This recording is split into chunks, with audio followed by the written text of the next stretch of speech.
Hey everybody, what is up?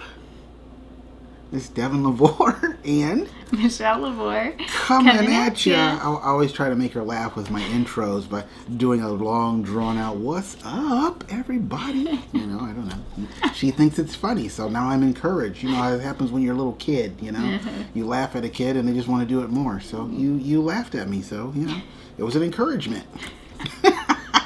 Anyway, welcome to the channel, everybody out there. You know, we really appreciate the support and response from our last video. You know, because I know we deliver, you know, a lot of prophetic things, and you know, this channel is really about just our journey with the Lord. But sometimes God has in a really heavy prophetic season and stuff like that. But I remember when we first started out, we were teaching and we were sharing, but it was really coming from that place of vulnerability, of just sharing, like, man, this is what's going on. This is the real deal. This is how I really feel, and this is what I really think about it. And it's like, it kind of read like a psalm, you know, like, God, the enemy's attacking. Where are you? I'm suffering. This is terrible. But you're good, so deliver me. You know what I mean? And I will praise you when you bring me out of the pit. You know what I mean? Like a lot of our early videos were like that. So yesterday's, or not yesterday's, but the last video we did was kind of reminiscent of that, because it's the truth, you know? It's just like, this is where we're at, but it's like, oh, but this is the word of the Lord. You know, this is what he's doing. This is the encouragement. And we just appreciate all the encouragement that you guys sent to us, and comments and emails and stuff. It was really super awesome. Yeah. And so so thank you and welcome and thank you. And also we want to give a huge shout out and thank you to everyone who supports us and just blesses us financially to be able to do this crazy thing we're doing. And we are a support-based ministry, so if you want to give to us, if you feel led, there's a PayPal link below. You can just click it. Yeah. Good? That's good, right? Cool. So listen, the last time we met, you know, we were talking about, we were sharing a lot of prophetic things and things that God was sharing, but I wanted to kind of focus today on that train tunnel vision that the Lord gave me. I want to at least start there. And I was really, you know, I've been, you know, when I get something from the Lord, I'm constantly praying about it. Even after we make a video about it, I'm still praying about it. Am I not? Yeah. I'm like, Lord, I know there's more. I know there's more. And I was like, is there any more? Is this completely exhausted, or can we spread out the Play-Doh a little more? Yeah. You know what I'm saying? And so last night, was it last night? I think it was last night. It was Wednesday night. Anyway, W-I-N-S day. That's what we call it in our house. Wednesday. There's going to be some winning happen on Wednesday. But anyway. But I really felt like the Lord shared with me that tunnel that I was in, that I was coming out of, and then he was catching me as I fell out of it. He was like, it's not what you think. I felt like the Lord said, it's the birth canal. You know, you're getting ready to be born out of confinement. Oh, I just got that right now. In the name of Jesus, hallelujah. You're going to be born out of the confinement, out of the small space that I have put you in. You see, the Lord the Father took the Word and confined it to a itty bitty living space. Literally. I mean, Aladdin is not new.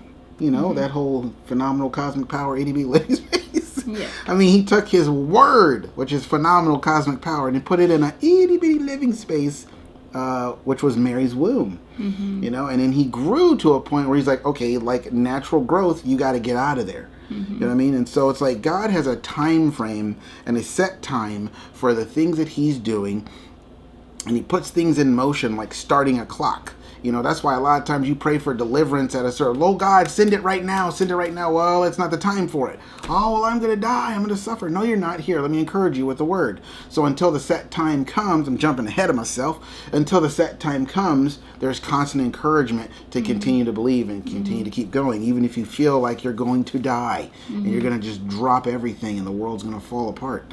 But the Lord he was saying to me, he's like, it's a birth canal. You're coming out. You're laboring out of the confined space, the small space. Because a tunnel, if you're a train and you're out in the great wide open, you got all this scenery, right? But as soon as you go into that tunnel, it's just dark. There's nothing there, and you can't see anything until you see the light at the end of the tunnel. Yeah. And that's that light at the end of the tunnel, because it's a very famous saying, right? Why? Because that light at the end of the tunnel, it was an encouragement, like, oh, we're at the end. We're getting ready to come into the wide open. Woo-hoo-hoo! And I'm telling you what, I was super tired in that vision, leaning up against the wall, just dragging myself. But I'm telling you, I was only it was not very far. I was like 100 feet away from the end. And I'm just like, whoa. And so I was like, wow, that's amazing. And it's because the Lord is the deliverer. He delivers the baby. You know what they used to say about delivering babies? They still say it. They catch the baby. Who caught it?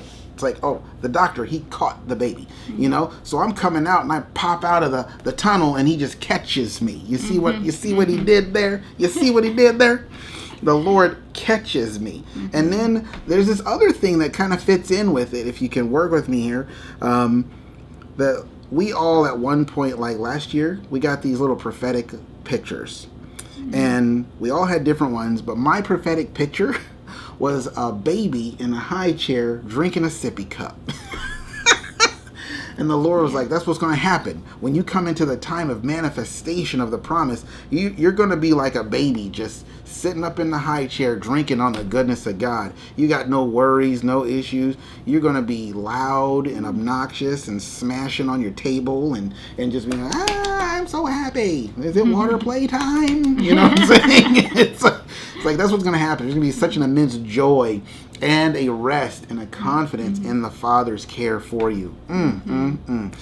And so it kind of ties into that. You're getting ready to be birthed into that. And I felt like the Lord was like, where are my notes? It's like, Jesus, like a doctor, catches me like a newborn baby. It's like, I am about to be delivered and swaddled in the glory of God. The loving kindness and the goodness of God and the peace and the rest and all those things. But I'm just going to wrap you up in it. The scripture talks about that, the loving kindness surrounding you first thing in the morning. It's like you come out, the first thing you see when you're a baby is your mom, or the person that delivered you technically, but you get handed to the mother, you know what I mean? And so it's like the first person that's going to see me delivered is the Lord. And he's going to be doing all the caring and the providing and the taking care of, but we're getting ready to be delivered out of the small space, the confined space, the space of lack, the space of like we can't grow here anymore. We're done growing here. There's kind of like a 777 on that, right? There's a manifestation of spiritual perfection and completion. It's time to go to a new beginning, which is what 8 means, comes after 7. For those of you who understand basic numbers. But I thought it also tied into what you were feeling about the push. Did you want to talk about that? Well, actually, it was yesterday, our morning God time, and the Lord was really putting upon your heart, just sharing with the family, like this idea of just like, hey, when you push, and there's, in the sense of, you were thinking football, there's the defense and the offense, and it's like, all right, you've got to really push to get into the end zone when you're going against the defense, because that's where it can be the hardest. Well, their job is to stop you. Yeah, exactly. And so like the enemy's coming against you, or your own soul, and just all of that, and it's like you've got to push past that, push past all the things that are bogging you down, and get to the presence of the Lord, get into that place where it's like, okay, Lord, we're going beyond these things that are around us. Okay, all the things that can discourage and stuff. And so, and of course, it's still like you're saying, the Lord continues to encourage, but it is still difficult. Yesterday morning, actually for me, hearing that word was just like, Lord, it's like, it's that, keep going, and it's like, I can't keep going, this is so hard, and then it wasn't like, okay, I got you, come on, let's go, let's go. but when I was journaling later that day, and writing down all the notes from the morning, that's when the Lord, I read the word push, and immediately I thought of the birthing process. And I was like, there was just for me a wind of encouragement, because I was really understanding what he was saying. Like the way that I received it in the morning. So it took you a while to process it? Yes. Surprise. But she's like a slow processor. I get a revelation from the Lord, boom, done. Yeah. How come you don't understand that? Come on. I don't understand why we're having a complication here. It's so simple. And you're like, well, you're like the Ents from Lord of the Rings. Yes. We have just finished saying hello. Yeah. And it was 12 hours later. You know? Yeah. But the reason I had received it just not in the right way is just like my heart itself was having such a hard morning. Oh my gosh. And so a lot of times when your heart is just in a place of like that so much pressure coming against it, can be hard to receive properly a word from the Lord, because you're seeing it through a different lens. And so when I was able to just sit and be before the Lord, then and just start writing it, the word push, I was starting to write the notes. Yeah. And immediately, like I said, I thought of the birthing process, and it really actually brought such encouragement to my heart, because this makes sense. Like you're not talking about just, because I guess in the morning I really was like, we were talking football and how you just they play many games. There are many there are times many end zones. There's lots all of this, and I'm just like, I'm just thinking like, oh my gosh, it's an endless end zone. It's never gonna end. And so we've been in the end zone 28 times in the past 3 years. Yeah. When do we go to the Super Bowl? When is it? Are we going to the Super Bowl? I mean, yeah. And so it was just like, I think for me, just with the picture of like the word saying like push, in the sense of birthing, I was like, I get that. There is an end. There is a hope. There is a light. There is just the promise of what is to come, that joy set before you. And so it's like you can endure the pain. You can endure what has to happen. And so we had that in the morning. It was, the Lord was just talking about the pushing, and I was just like, and having gone through the birthing process a few times, and and it was just like, you can remember, like, there are times when it's like, okay, now is the time to push, or you're experiencing just all the pain of delivery, but there comes a point when the baby is out and the baby is born. And so when you have the baby born, it's like, okay, you have the reward. You have the joy that was set before you. Yes. And the other part about it that I was thinking, which kind of goes with what you were talking about, is the encouragement of the Lord to continue.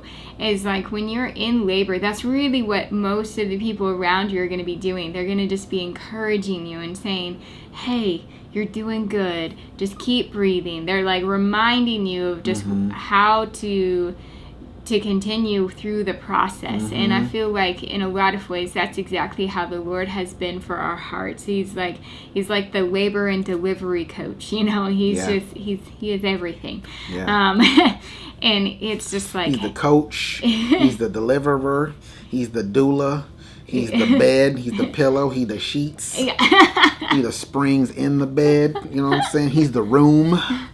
He's a little thing that makes it go up and down. He's everything. But it's like the Lord is continuing. He's like, hey, just, okay, good job. You're doing awesome. Keep going. And it's like you're, on the other end, you're probably going, I can't do this. This is too hard. I can't. It's too. And the Lord's like, yes, you can. You can do this. You're doing great. And you're in a position where what you mean you're gonna quit? Yeah, you can't quit. Yeah. What's that mean? You're done. I'm done. It's like, well, You can't be done. But then that kind of touches on the cooperation that's needed between the deliverer and the deliveree. You know. Anyway, go ahead. And but just seeing how the Lord has continually encouraged, and I also think about just the focus. You know, when you think of the tunnel vision, it's tunnel vision. It's like this vision of a tunnel, but it's a tunnel vision. It is, you know, focused in one direction, and it was focused on the Lord. And I was getting out. Yeah, and I was also thinking about even with the last vision that we talked about in the video, the last video we did, of just like being laid out on the altar, and it was like, what were we doing? We were looking up. There's literally no other way other than to just look straight up. Yeah. You know, if you were lying on the ground somewhere, you'd be looking at the sky. You know, and you could, you know, look around a little bit, but you're just going to constantly be looking up. Which is really fun to do at Lake Tahoe, side note. There's stars everywhere. You know what I mean? It's so super fun. So beautiful.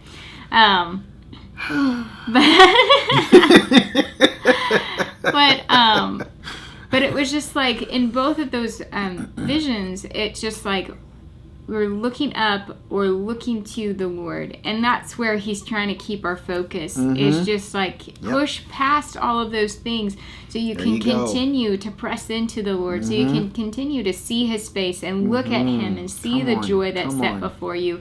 To continue to have encouragement, to continue to be able to strengthen yourself in the Lord as you keep looking to Him. And when you do that, He's going to bring encouragement. He's going to continue to speak. You know, and just like for us last night, it was again, the Lord was just, He's like, I'm going to give you encouragement. I started to see you know, number 35, which has to do with vindication. And then I read Isaiah 35, and I actually wanted to read some of that for you guys because I felt like it was just really encouraging. And so just Isaiah 35, I really loved it because it's just basically the Lord speaking to Israel, and it's just like, the wilderness and the dry land shall be glad. Then the desert shall rejoice and blossom like the rose and autumn crocus. It shall bloom abundantly and rejoice even with joy and singing. The glory of Lebanon shall be given to it, the excellency of Mount Carmel and the plain of Sharon. They shall see the glory of the Lord, the majesty and splendor and excellency of our God. Strengthen the weakened hands and make firm the feeble and tottering knees. And it's like, that's what the Lord's talking about when He's saying like push and to continue to go after Him. It's like strengthen, you know, and it can be very hard. It can be difficult, but it's like just cry out, ask for help, being like, Lord, help me, send that encouragement. I really need it, and He will. And says, say to those who are fearful and hasty heart, be strong, fear not. Behold, your God will come with vengeance. With the recompense of God, He will come and save you. Then, this is what will happen when He comes. Then the eyes of the blind shall be opened, and the ears of the deaf shall be unstopped. Then shall the lame man leap like a hart, and the tongue of the dumb shall sing for joy. For waters shall break forth in the wilderness, and streams in the desert. And the burning sand, the mirage, shall become a pool. All those things, like every promise that the Lord has spoken, every time that you've come to this place where it's like, oh, I thought, and it wasn't. I thought this was like, the moment. It sure looked like it from a distance, but then when we got close to the moment where it should have happened here, and it didn't. But He's saying His word will come to pass. And the thirsty ground springs of water, and in the haunt of jackals where they lay resting shall be green, shall be grass with reeds and rushes. And a highway shall be there, and a way, and it shall be called the holy way. The unclean shall not pass over it, but it shall be for the redeemed. The wayfaring men, yes, the simple ones and the fools, shall not err in it and lose their way. No lion shall be there, nor shall any ravenous beast come upon it. They shall not be found there, but the redeemed shall walk on it. And the ransom of the Lord shall return and come to Zion with singing, and everlasting joy shall be upon their heads. They shall obtain joy and gladness, and sorrow and sighing shall flee away. Wow, I just remember that was one of the things the Lord shared with me this morning. He reminded me of Revelation 7:17, where it talks about he just wipes away every tear from every eye. I'm just like, wow. He's like, I'm telling you, that's what's going to happen. I'm going to show up, and you're not going to be crying. Yeah. You're not going to be sighing. Yeah. Trust me. Well, and I think just that sorrow and sighing, like, it's funny because you just kind of had a sighing moment, but like, but thinking about Tahoe. Yeah, but it's more of like, I read this last night, and I'm like, yeah, Lord, there's so much sorrow and sighing that goes on in my heart, and it's just like, oh, Lord, and just all of that, and it's like, instead of that, they will obtain joy and gladness, and it's like that. So reversing. It is. It's time for everything to be reversed, and now we're coming to the very end of that whole reversing process. Exactly. Yeah. And so, I just pray that you guys are encouraged with this, because it's like the Lord is saying, hey, rejoice, be glad. Yeah. Like this time is coming where He is going to bring forth the promises in your life. You're going to experience that reversing, and no longer is there that sighing and the sorrow, but you will have joy and gladness. And crazy, maddening pressure of the weight that just about drives you nuts. Yeah. You know what I'm saying? Well, and just having, I think also just that it's about the vindication. Yeah. The vindication of the Lord. And saying, see, now what are the naysayers going to say? You got the promise now. What are they going to say about you now? It's like they can't say you weren't hearing. You know what I'm saying? Yeah. And there's just, so many will be vindicated in their faith, just like Abraham and Sarah were when they received the birth of Isaac. And the Lord is going to vindicate the faith of those who have followed Him and walked with Him through this journey, through the journey that He's had you in, and what you've been having to walk through. God is like, I'm going to vindicate that. I'm going to make it known.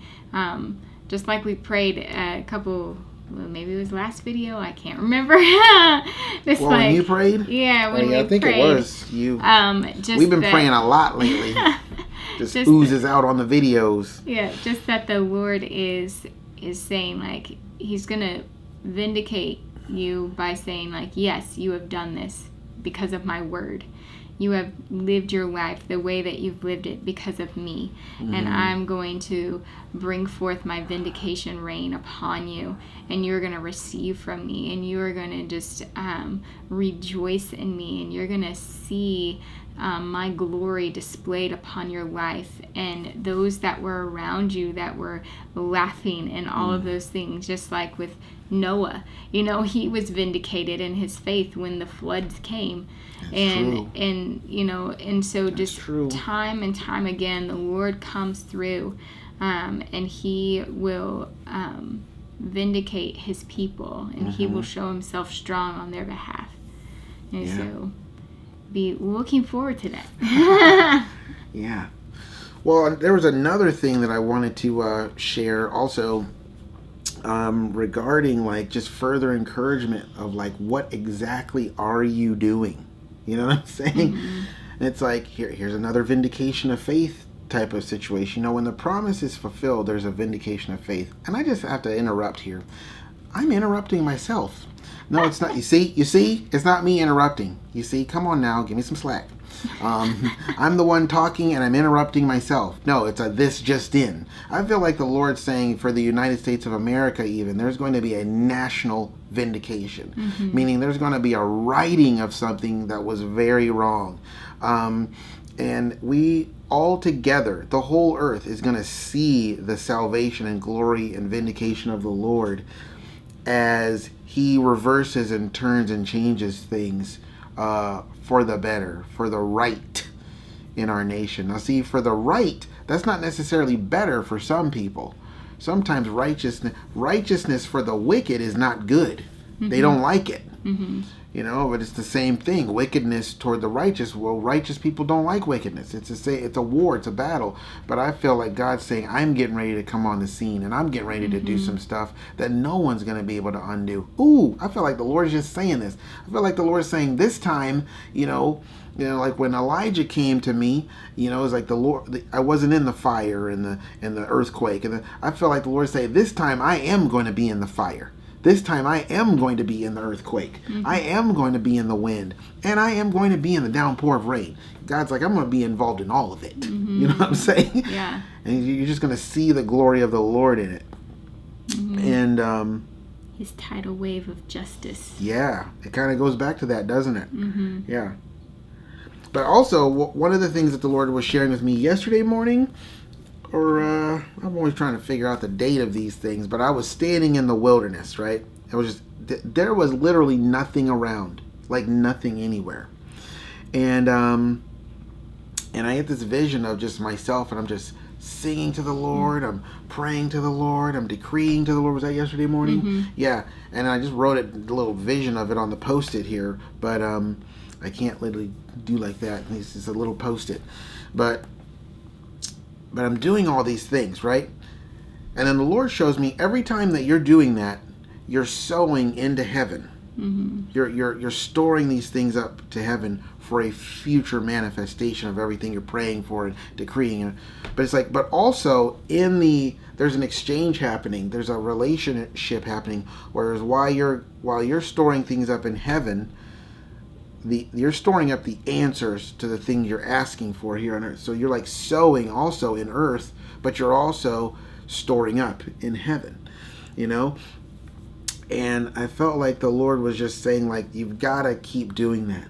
You know, I know it looks crazy to everyone for you to take your precious seed and go stick it into the ground of the wilderness. You know, it's like it's a Noah's Ark building type of thing. It's like, what are you doing? You are wasting so much seed. You're just putting it into a ground that's not going to produce anything. It's a desert. It's a desert, man. It's not.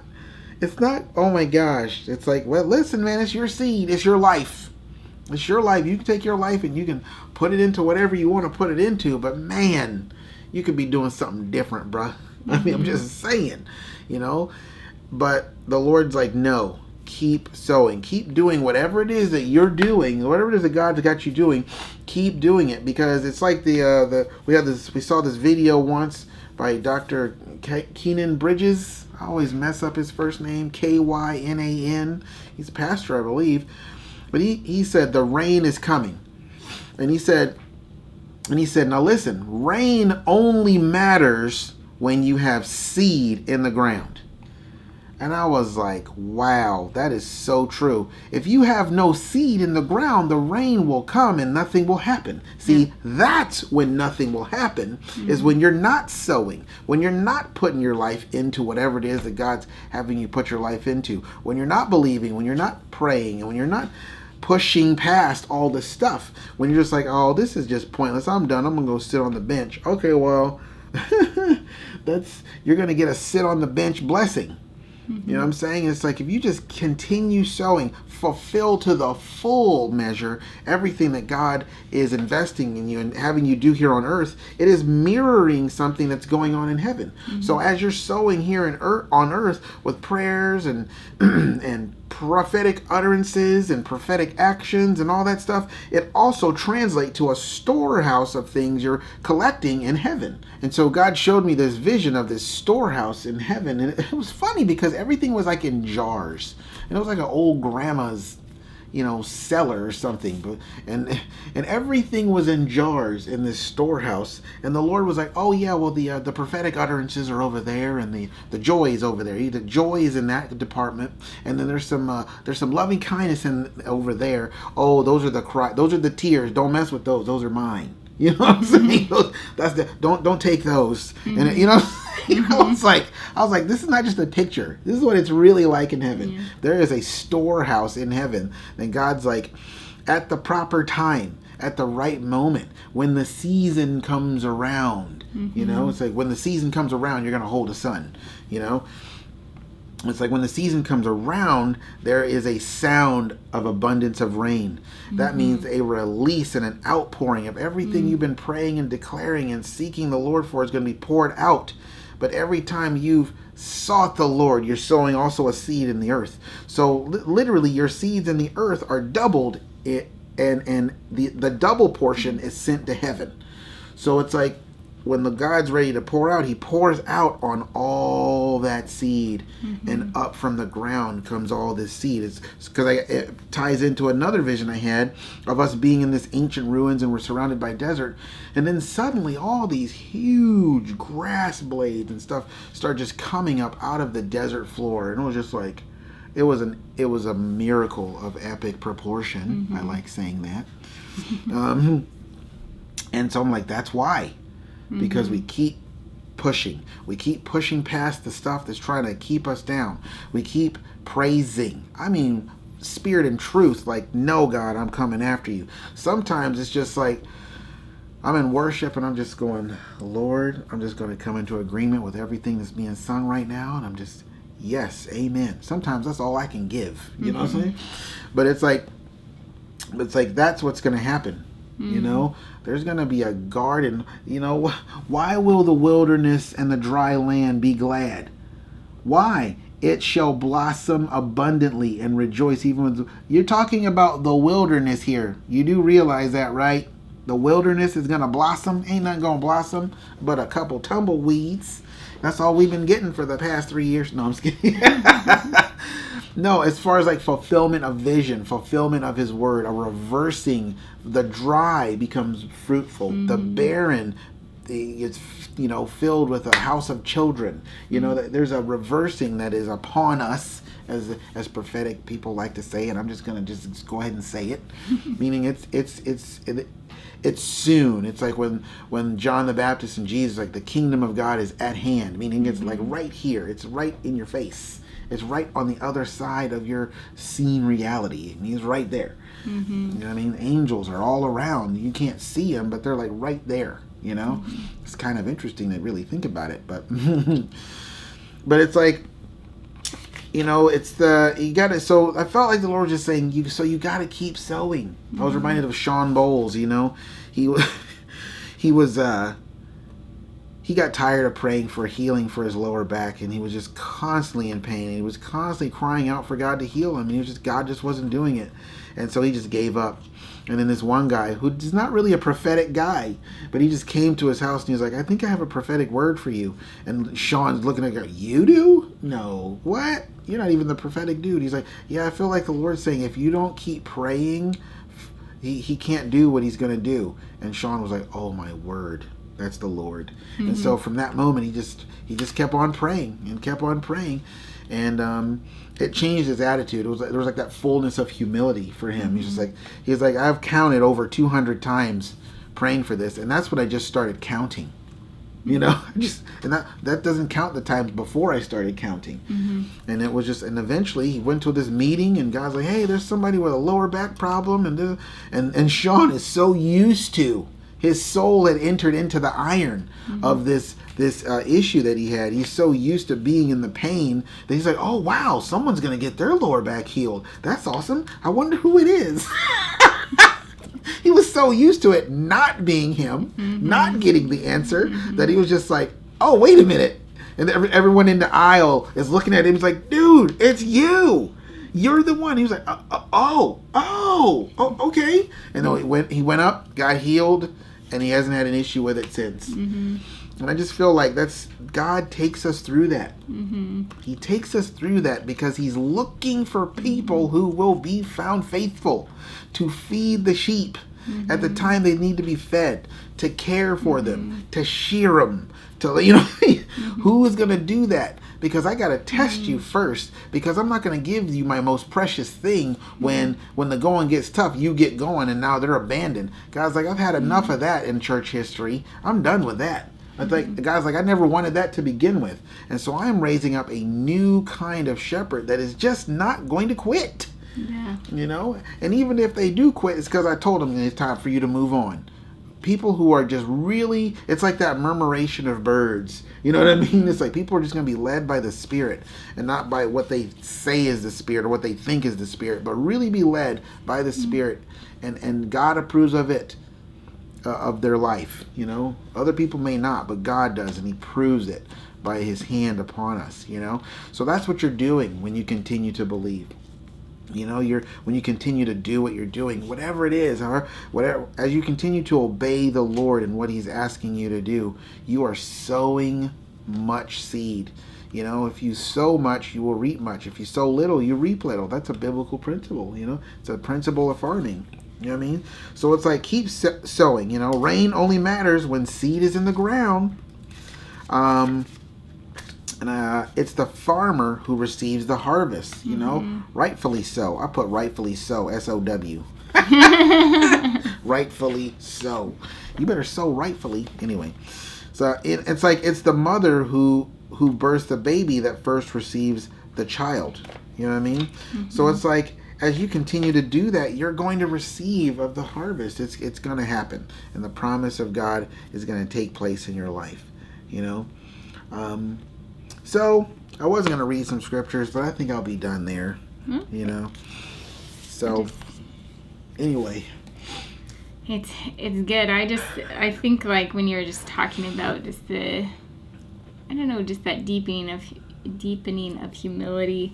And, you know, even like Elijah, like he prayed 7 times for the rain. And, you know, we've been seeing the number 7 a lot and 777s and like 8 times. You know, just kind of talking about like the humility piece of it, because, you know, Naaman, who had leprosy, he had to dip 7 times in the Jordan. And it was this humbling. And it's like Jesus, of course, he humbled himself to death on the cross, just doing fully what the Lord had for him. And it's like that's what the Lord is asking of those that are His children. He's like, you know, and I think that, you know, even with the whole Sean Bull story, it was like there was a humbling factor there of just like, Lord, I will just continue until that time. I got to get out any resentment you have toward me because I'm not doing it when you want me to do it.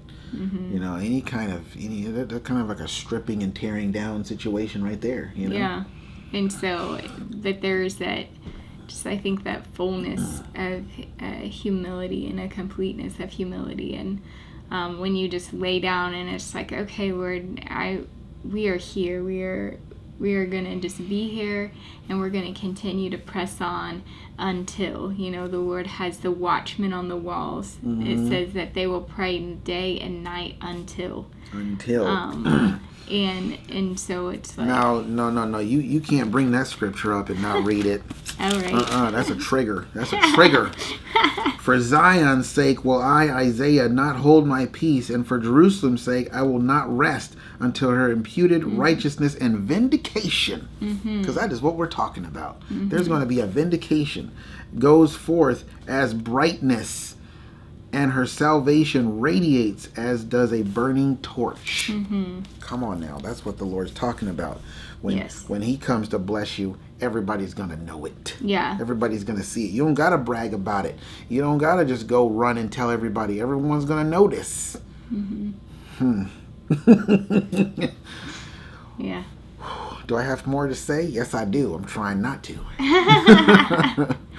But yeah, to just continue to press on, to press forward, and just keep praying, keep asking, keep seeking. You know, Matthew 7:7 says, you know, keep asking, keep seeking, keep knocking. What scripture are you talking about? Matthew 7:7? Yes. And, you know, just continue to go forth, continue to, you know, seek God's heart, continue to push beyond what you think that you're even able to do, because you just cry out to the Lord and He will give you the strength to go forth. And Yeah. you know, even Jesus, when he was in the Garden of Gethsemane, knowing what he was going into, I mean, and what he was experiencing in that moment. And it was like he was stressed he needed out. the Father's help, and so the Lord sent angels to come and like minister and lift him up so that he could carry out what he was going to do.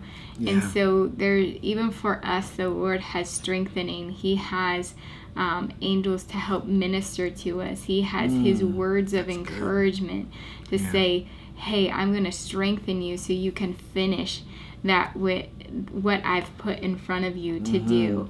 And if that is to continue to wait on me, continue to wait for the word of the Lord to come to pass, then that's what I want you to do. And you will see it come to pass, and there will be a strengthening as that happens. But there is a strengthening on this side that the Lord is like, let's keep going, keep pressing on, get everything out of it that you can in your heart. Every time you continue to press into the Lord, every time you continue to declare him as the victorious king of your life, even every time you pour out your heart like Hannah did before the Lord, there is a growing and a strengthening in your life that the Lord is going to it's just going to continue to grow. Yeah. And that was actually that's the one thing with like the Hannah prayers, and that was one of the areas even in your little vision thing that you had put, like I think it was like heart. Oh, like pouring out your heart outpouring. And that's what it was. I really love that because the like Lord's that means like, something to him as well. You know, just how we go before the Lord. It's not like, oh well, I'm only receiving the jovial prophetic prayers and declaration. It's like I receive your heart and the sorrow and the crying out and the Psalms, basically the David prayers. That's why the Lord's like, those are the cries of my people. Don't touch them. That's we're not pouring that out. We're saving those. And so that's in my collection.